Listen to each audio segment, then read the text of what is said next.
back to my YouTube channel. I am Kolawole Orewa Precious, and today we're having our first book review ever. So guys, a quick one. This will be the second time I'll be recording this video. Today is Saturday. I made a video on Tuesday, but I don't know how I did it. I mistakenly deleted it. So this is me again, refilming, and we can do this. So the book we'll be reviewing today is a book by a Ghanaian actress titled I Am Not Yvonne Nelson by Yvonne Nelson. For those in Ghana or for those that are very current in Nigeria, they will know who Yvonne Nelson is. So basically, this book is just the gist because it is so real and it's just as the stark truth written in there. You know, she not actually says something. It says, if you don't like someone else's story, write your own. And Yvonne Nelson totally agreed with this saying because she took her time to give us everything. She gave us a full gist about her life, and you know, right from when she was small to now. And it's safe to call that kind of book a build-up's romance. So this book is basically just Yvonne Nelson asking whoever cares to listen who her father is, because as it is, her mom refused to tell her or to point or to even say the name of the man that fathered her, which is so sad. Because I mean, yeah, it's normal, so people don't know who their father is. At least they know his name, they know how he looks like, or they know that they have someone who is their father. But for our dear protagonist, she doesn't know who he is. She doesn't even know what he looks like. She doesn't know his name. And the worst is that her mom will even tell her the father that fathered her. That's okay. So the first chapter is a teacher's question, which is what sets her into this journey of looking for who her father is. Before a teacher asked her this question, Mr. Baby Grant, as she calls him, she was living a normal life until the man called her and another guy who is also a classmate and also bears Nelson. He asked if they were related, and she said no, because it's so normal. I know so many Kolawales, but we are not related. So she felt like they don't have to be brothers before they bear, they don't have to be siblings before they bear the same surname. But when she got home, she asked her mom, and to everybody's surprise, that boy was her brother, according to her mom. And she took time to go visit the man. But when she got there, she noticed that the man too also has a lot of children from different mothers, and that just shows the kind of person that man is. So she noticed that the man didn't really,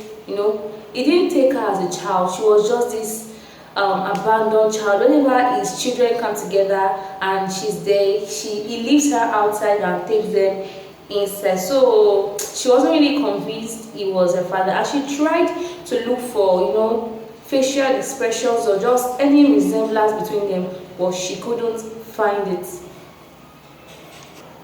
As I was reading this book, guys, I was just shouting and like ha, because it's just so jaw-dropping, because there are so many things like that really happen in the life of this lady, and one would have expected that kind of person to be so maybe have a very bad view about life or just lazy. But this lady has really shown us that despite everything that has happened to her, she can still come out standing strong.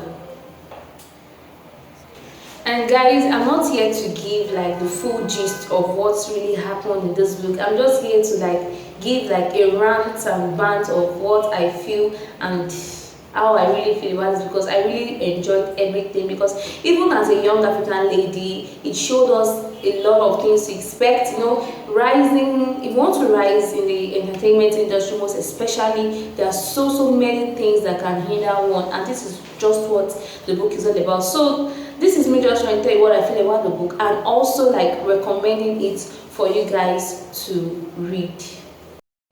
So another thing to be noted was that Yvonne Nelson was supposed to be aborted. Like, she says her mom keeps telling her that I almost aborted you, and I can just imagine how will I feel when my mom just comes to me that, you know what, we can see you down, and I'm like, well, it shouldn't be like that. So she grew up to be this lady that feels dejected, she feels abandoned, she feels she feels neglected, and it also kind of affected her because when she finished primary school education, going to secondary school, she had discovered herself that she was so full of life. Everything about her was, just entertaining. She loved dancing. She said she also loved singing. She had a group where she and her friends come together, they sing, and they just come up with something entertaining. But she was forced to study business admin. Like, I think in those days, in secondary school, when we first have JS1, JS2, JS3, then SS1 is when you begin to choose what department you want to go to. But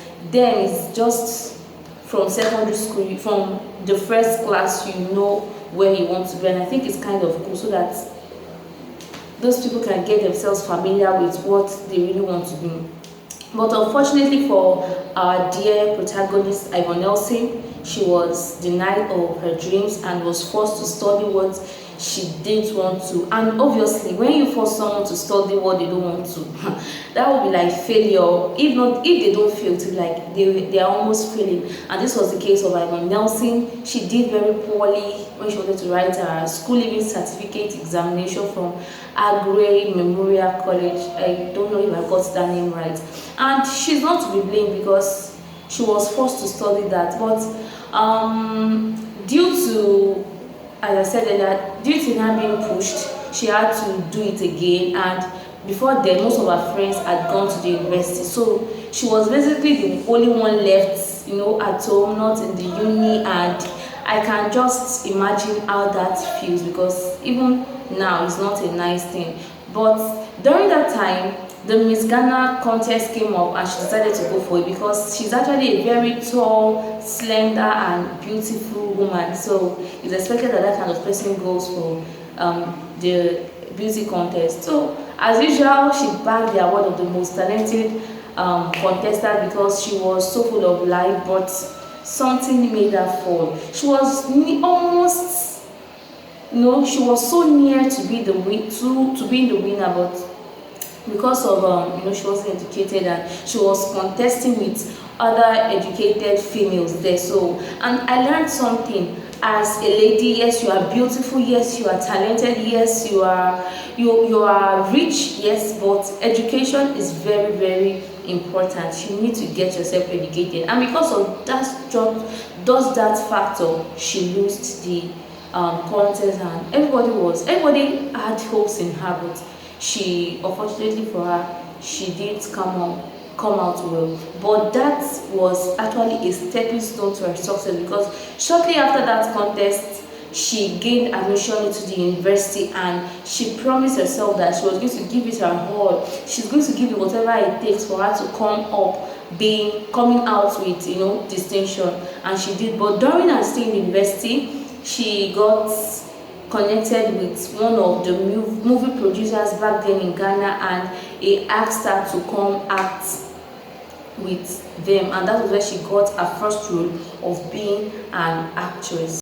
Like every normal lady, our protagonist had a love life. So her first relationship was with I don't know how to pronounce his name. Is a Ghanaian rapper, Sako Dear. I don't know. She had a relationship with him, and according to her, he's 2 years younger than her. She was 25 and he was 23, but because she said she has this love for music, and Sarkodie being a musician, she loved him and fell in love with him. And one thing led to another, she became pregnant. She fell pregnant by him, and when she confronted him, "Oh, I have your baby, what should we do, what's the next step?"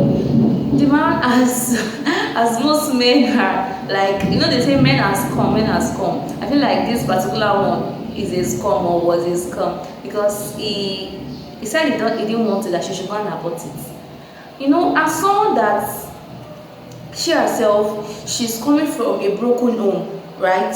She's coming from a home where she doesn't know her father, or I'm sure her father doesn't want her. So she was like, so if I should bring this baby, this man has told me already to go and abort it. So giving birth to this baby is just like I'm purposely bringing light to the kind of life I had when I was a young girl, so she thought it best to abort it, although she later said she regretted aborting the baby. So her abortion journey was actually funny and at the same time painful, because she said she used a pill. A friend recommended a pill for her to use, and she said she bled profusely, like I felt it, like she said she was bleeding and bleeding, and at the end of the day she went to the hospital. The baby was still there. Yes, the baby was still there. So eventually she went to an hospital and they did the abortion professionally, but the pain was, I can't just imagine, like no, it can't be me. And it was that same friend that still took her to the hospital. And I'm like, why did you just take her to the hospital the first time? That pain she experienced was just so unnecessary. And her second love life was with Iyanya in Nigeria. Being an actress in Nigeria, Iyanya is a musician. And even in the song Your Waist, he mentioned her name. So she thought the love was strong, but unfortunately again for her, she went back to Ghana after shooting a film in Nigeria. She got a call from someone that, hello, your so-called lover Iyanya is hosting a lady in his house after he left, and to all of us surprised, that lady was Tonto DK. It is well. Tonto DK was allegedly the side chick, or I don't even know if Yvonne Nelson was the side chick, I don't know for them. So that broke her heart again, and as God will have it, she got engaged again with a white man this time around, and glory to God, she now has a daughter for this man. So that's that about her love life. Her love life, even currently she's not married, I think they are co-parenting, and that's fine. But for me, I'm not a supporter of divorce or co-parenting, but if that's what will bring peace of mind, I mean, let's everybody just do what works for them. My people, this is where I'll be drawing the curtain, because this story is actually very interesting. I really want you to go read it by yourself. So tell me why Mommy Nelson is now telling us again now that Nelson and Mommy Yvonne Nelson is now telling us again that that man she called Yvonne's father is not her father. Please, I can't fathom it, because how is that possible? It's not right. So this woman later told Yvonne that man is not your father, so this one and so person is your father. And like, I'm sure at that point Yvonne was so distraught, and she was like, okay, who exactly is my father? And the woman refuses to talk. So she actually went to meet the children of those her mom called her father. She ran DNA test, and it was a lie. That man her mom said was the father was not her father. So who is her father? And that's what this book is just all about.